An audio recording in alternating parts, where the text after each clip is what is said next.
Bismillahirrahmanirrahim. Assalamualaikum warahmatullahi wabarakatuh. Berjumpa kembali di Sujoko Channel. Kali ini pada bedah soal UTBK Kinematika bagian kedua. Ya, kita akan bedah soal-soal UTBK tahun-tahun yang lalu, sehingga Anda sekalian akan diberi kemudahan pemahaman yang lengkap berkenaan dengan materi-materi yang akan keluar di UTBK tahun 2021 berdasarkan analisis materi-materi yang keluar di tahun-tahun sebelumnya. Semoga Anda sekalian selalu dikasih kesehatan, kesempatan, dan kesuksesan. Ya, mari kita langsung saja ke soal berikut ini. Gerakan sebuah mobil digambarkan oleh grafik kecepatan waktu, artinya kecepatan terhadap waktu berikut ini. Ya, ada grafik seperti ini. Percepatan ketika mobil bergerak semakin cepat adalah, ya, kita diberikan grafik seperti ini T-nya dalam sekon, V-nya dalam meter per sekon, ya. Grafiknya otomatis di sini adalah angka 0 gitu ya. Baik, bagaimana menganalisis percepatan? Nah, kita tahu ya bahwa percepatan itu adalah perubahan kecepatan dibagi dengan perubahan waktu gitu ya.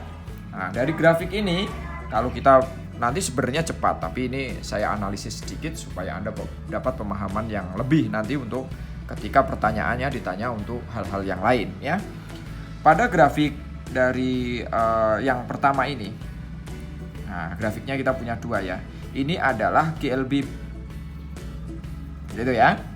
Kalau dia GLB, kenapa? Karena kecepatannya konstan, begitu ya. Kalau GLB ini berarti percepatannya pasti sama dengan 0, gitu ya. Baik, berarti kita tinggal satu grafik kan, yaitu grafik dari sebelah sini, ini grafik yang ini. Nah ini GLBB. Nah, ketika GLBB pasti punya percepatan. Oke, gitu ya. Jadi nanti kalau pertanyaannya beda, ditanya yang GLB berarti yang sebelah sini.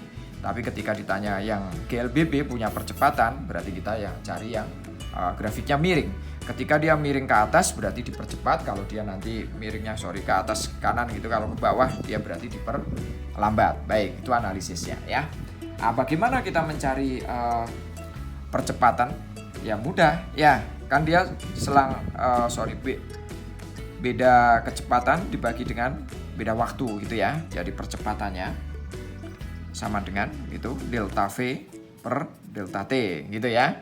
Kalau ini yang kita punya. Nah, bagaimana kalau dihubungkan dengan grafik ini? Ya bisa saja delta Y per delta X boleh ini ya.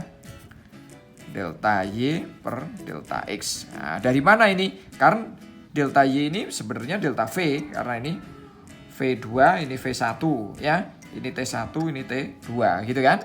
Nah, nanti dikerjakan pakai ini boleh, tergantung Anda melihat grafiknya. Oke ya. Berarti ini 30 min 10 per 30 min 20. Berarti sama dengan 20 per 10 sama dengan 2 meter per sekon kuadrat. Nah, ketemu ya. Bagaimana kalau saya mau pakai yang ini? Ya bisa sama saja. Berarti ini kita punya V2 min V1 per T2 min T1. Iya kan? 30 min 10 per 30 min 20 sama dengan sama dengan berapa ini? 20 per 10 sama dengan 2 meter per sekon kuadrat. Nah, sama dia ya. Tergantung kita mau lihat grafiknya. Semoga dapat membantu ya. Nanti kita lanjutkan untuk soal berikutnya.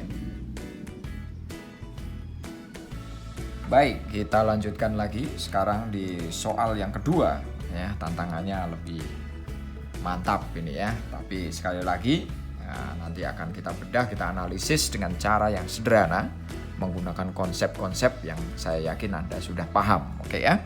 Diberikan tantangan sebuah balok bermasa 2 kg mula-mula diam dilepas dari puncak bidang lengkung yang berbentuk seperempat lingkaran dengan jari-jari R. Kemudian balok meluncur pada bidang datar dan berhenti di titik B yang berjarak 3 meter dari titik awal bidang datar A. Jika bidang lengkung tersebut licin sedangkan gaya gesek antara balok dan bidang datar sebesar 8 Newton, maka R adalah ya. Kita disuruh analisis sendiri ini dari soal cerita gitu ya. Nah, supaya mudah maka kita harus gambarkan gitu ya. Coba kita gambarkan sedikit. Misalkan gambarnya seperti ini begitu ya. Ini bidang datarnya. Oke ya, semoga bisa mewakili.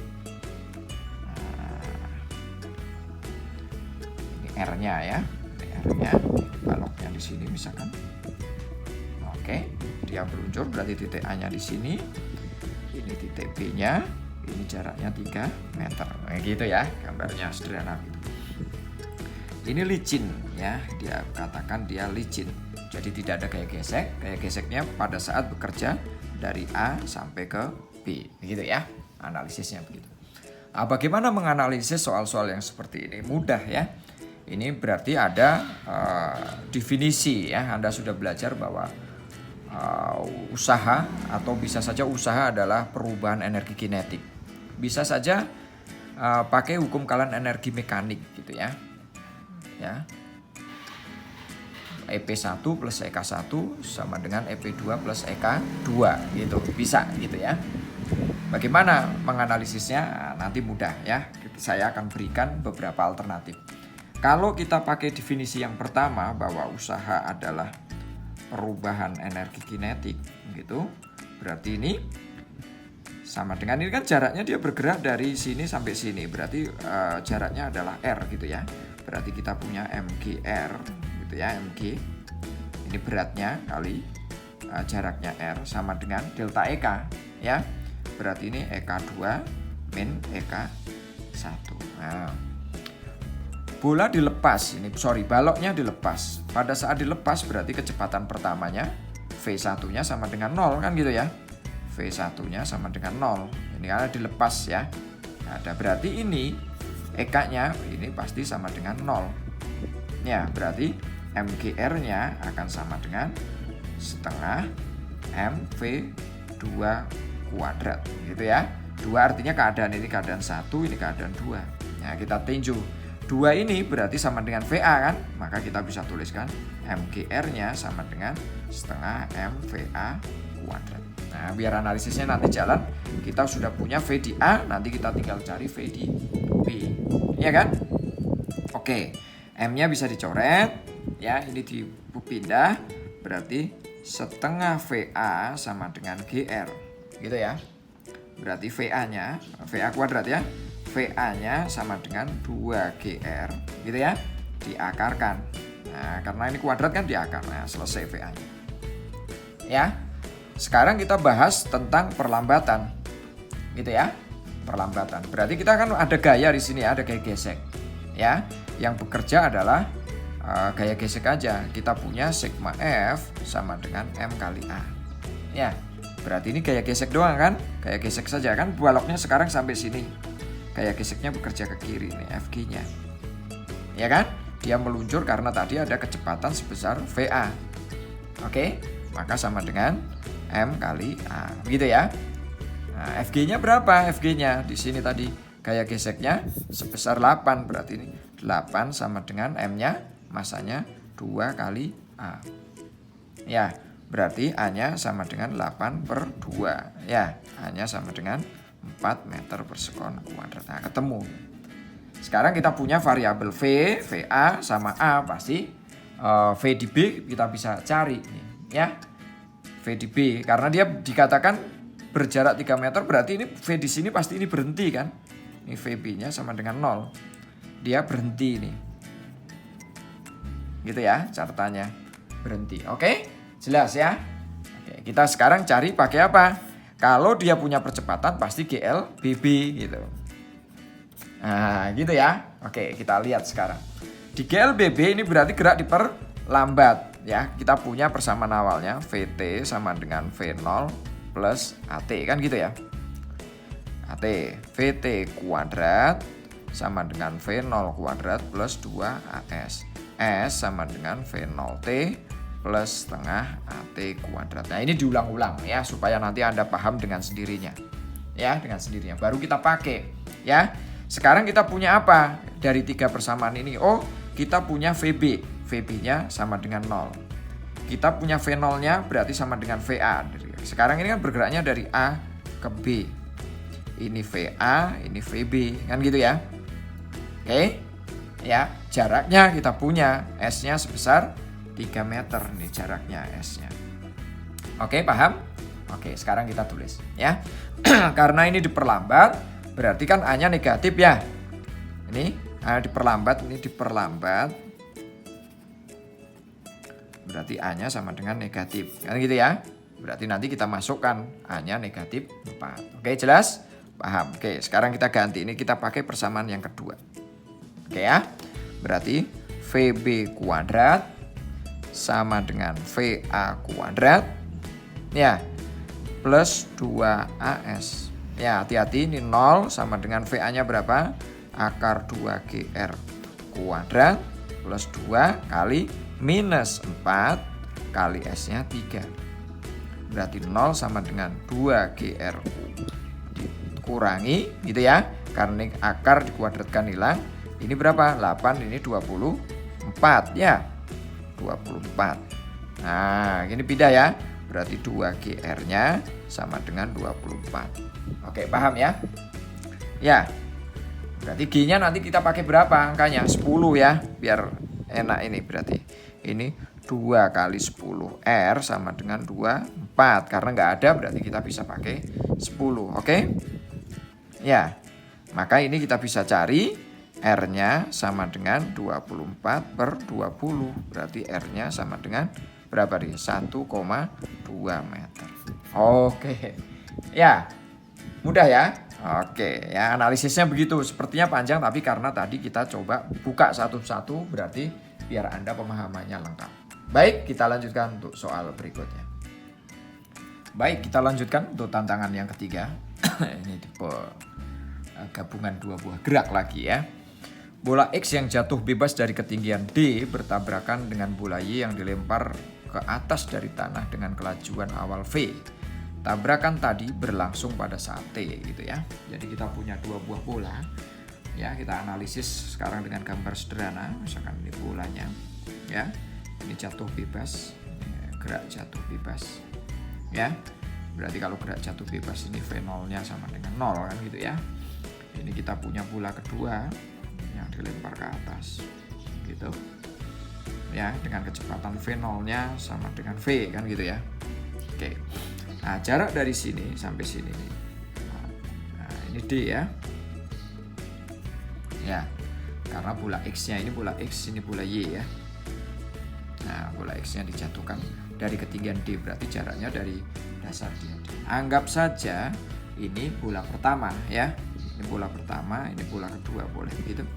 Misalkan dia terjadi seperti ini, anggap saja seperti ini. Dia akan menempuh jarak sebesar H1, ini dia akan menempuh jarak sebesar H2 gitu ya. Gitu ya. Oke. Sip. Oke. Berarti artinya dari ini matematis sederhana ya, bisa saja kita nggak pakai konsep yang susah ya, bahwa D-nya itu sama dengan H1 plus H2 gitu. Oke. Ya. Ini gerak vertikal yang ini, yang dua ini gerak vertikal ya ke atas ya, berarti G-nya minus kan ya, G-nya minus. Nah, nanti kalau kita dapat GLBB tinggal A-nya diganti G, S-nya diganti H dapat. Oke, di H1 ini kan gerak jatuh bebas ya, berarti berlaku setengah GT kuadrat ya. Di H2 ini berlaku, ini H2-nya sama dengan ini gerak vertikal ke atas, yaitu VT min setengah GT kuadrat gitu ya. Oke, paham? Ini dari GLBB sebenarnya dengan mengganti S dengan H dan A-nya dengan G ya, karena ke atas G-nya negatif tadi udah dijelaskan. Oke, berarti H1 tambah H2 ini ditambah ini kan, kita tuliskan di sini. D-nya sama dengan setengah GT kuadrat ditambah VT min setengah GT kuadrat gitu ya. Baik. Oke, sudah jelas. Nah, berarti ini D-nya sama dengan ini, sama ini habis kan? V kali T. Oke, berarti V kali T sama dengan D. Ya, kan ditanya T-nya ya. Berarti T-nya sama dengan D per V. Dapat ya? Oke, berarti nanti kita dapat T-nya sama dengan D per D per V ya. Nah, ini optionnya belum ditulis ya, tapi yang jelas Anda sekalian tahu ya bahwa T-nya sama dengan D per V begitu ya. Semoga dapat membantu. Baik, untuk kinematika bagian kedua sampai di sini dulu ya. Saya yakin di kinematika ini sudah bisa memberikan gambaran. Tinggal Anda fokus diulang materi-materi atau soal-soal yang Anda belum paham sehingga Anda mendapatkan pemahaman yang lebih. Semoga dimudahkan nanti pada saat mengerjakan soal-soal di UTBK tahun 2021. Terima kasih. Jika video-video di Sujoko Channel bermanfaat, silahkan Anda subscribe dan like. Hidup ini harus berbagi, maka silahkan Anda share sebanyak-banyaknya sehingga video-video di Sujoko Channel lebih bermanfaat. Salam sehat, salam sukses, salam bahagia. Wassalamualaikum warahmatullahi wabarakatuh.